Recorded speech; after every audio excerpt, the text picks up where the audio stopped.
We're going to tell you about a fascinating project here, and let's introduce you to Nextdoor.com. Our guests today are both field organizers with Nextdoor.com. Dan Majewski is with us, along with Rachael. Welcome to the show. Hello. Hello. Good morning. So we just discovered Amber is not only an interviewer, but she's also a participant in Nextdoor.com. You use this? Yeah, definitely. Huning Castle, where we live, we got on the program with the Nextdoor.com about in January, I think, of this year, and it's really made a huge difference, not only in how we communicate and how we get to know each other, but also with crime watching. Beautiful. It's been great, yeah. All right, for those of us not using it, fill us in. Dan, what's Nextdoor.com all about? So Nextdoor, it's this great tool. It's a free, private, social website for you and your neighbors. So as you were mentioning, crime and safety is a huge use for it, where basically people can post on this forum, on this free private forum, about things that are happening in their neighborhood. If, for example, someone's animal gets out, or maybe someone's house gets broken into, you post about it on Nextdoor, and then together as neighbors, you can do all the things that neighbors used to do a lot more of, right? You can start communicating with each other, collaborating, problem solving, and really start to rebuild that community that we used to have in our neighborhoods, but we've kind of lost a little bit. Interesting. And that's a really key component to just overall happiness. You know, that sense of community and belongingness and people looking out for each other. Definitely. Well, where I live in the Southeast Heights, we do talk a lot about crime and safety, and we're able to have an eye on each other. But we also kind of got sick of the feed being all about this, crime and safety stuff. Right. So someone introduced a whole feed about gratitude. So it was a really nice way to come together as a neighborhood and find out the different things that the neighbors were grateful to live in the area for. And it really, I feel like, opened up communication and led to other connections for people in the neighborhood. So it's a nice tool. Because behind every door, there's a miracle of friendship waiting to happen. Truly. And it's such an easy, it's just that people, sometimes we just get so locked up in our own microcosm, our own world, that we don't really meet our neighbors. And so this is just such an easy, or you cool don't see way to them do during it. the winter time. Right. Right. I've noticed that because when we walk the dog, everybody's out, but during the winter, we don't do that very much. Right. Everybody's locked in their house. That's so true. Yeah. So, fascinating idea. Where did this come from? So the Nextdoor started in San Francisco. It is a Silicon Valley company. It's about 3 or 4 years old. And it started at a living room in a neighborhood association meeting. It really has grassroots origins. But now it's starting to spread all over the country, especially here in Albuquerque. You can see this map that's up right now. It shows all the neighborhoods that are actively using Nextdoor here in Albuquerque. So you can see some of these dense clusters, especially in the UNM area, in the downtown area, but really it's spreading all over the city.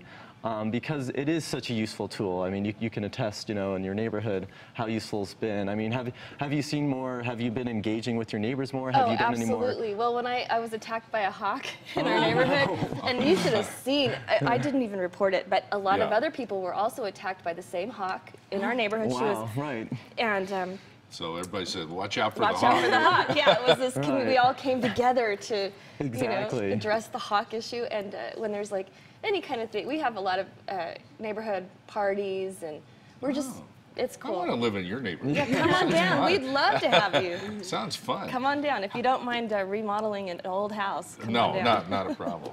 How do you get your neighbors involved, or how do you initiate this in the neighborhood? Rachel, well, we have some really great invite features on Nextdoor.com. So once you log in and you set up a profile on the website, in the top right there's an invite tab. And there's many ways that you can invite your neighbors, but one great way is using our free postcards. So we'll actually generate postcards from our headquarters in San Francisco to be sent to your neighbors. And we try to make it really easy for you. But there's also ways that you can upload your email contacts in there. Or, Dan and I will go door to door and talk to your neighbors and help you invite them. Oh, awesome. Yeah. Yeah, and we were door to door yesterday. We'll be going today as well, and it's actually really fun because you get to know the neighborhoods really well. You get to know the neighbors really well, and you end up. Sometimes you run into people that sometimes my friends will answer the door and they'll be like, "Dan, what are you doing here?" And I explain to them, and they usually sign up because even for example, I'm a renter. But it still has value to me. I still want to know what's happening in my neighborhood, so it's a great way to bring people together. Is there any privacy issues that people should be does that come up as a concern?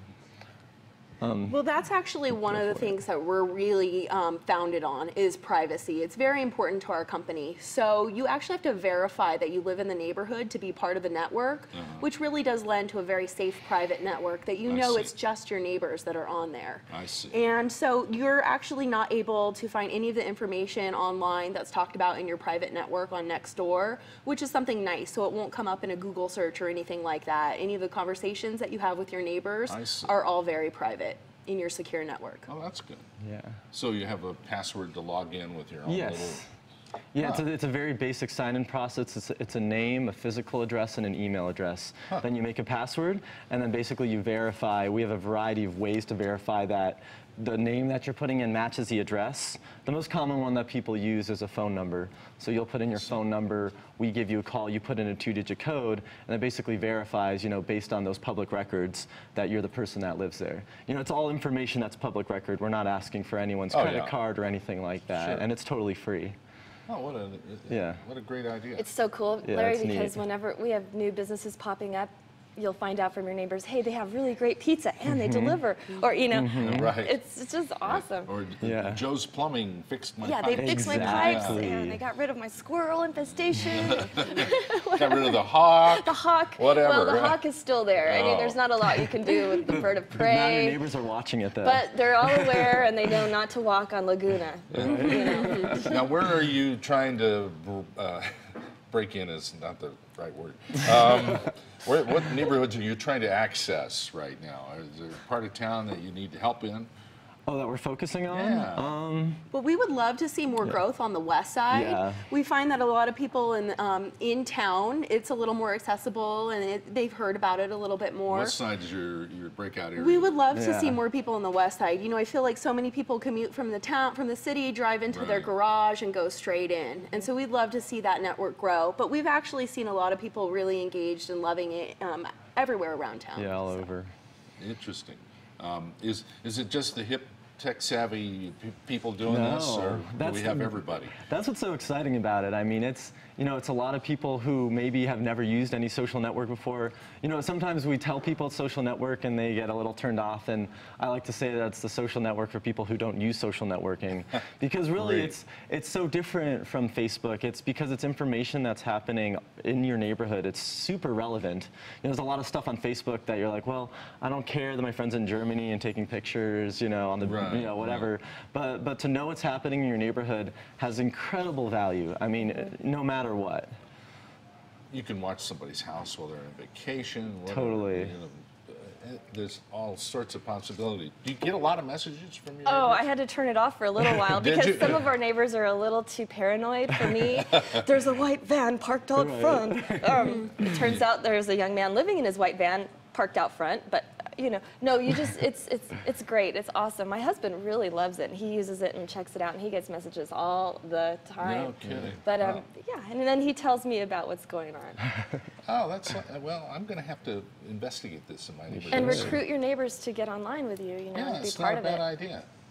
What part of town do you live in? I live up in Sandia Heights in the foothills. Okay, yeah, it's near the tram. It's up and running over there, Is I believe. It? Good. Okay, so we'll do that. I know some of my neighbors, but I don't know everybody. So it's important, I think. It is. I want them to know me too. Yeah, totally. Exactly. All right. For info, a tutorial, anything, where do people go? Nextdoor.com is actually the best way to access it, and you can put in your email address and your home physical address, and it'll let you know if your neighborhood's already on there. Wonderful, wonderful.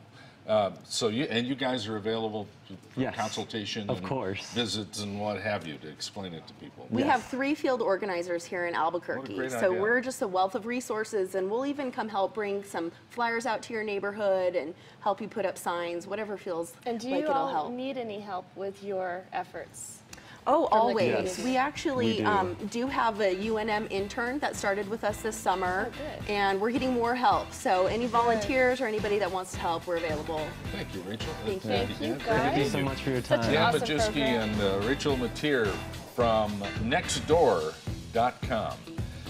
We'll come right back in just a moment. We have more to come on the Morning Brew.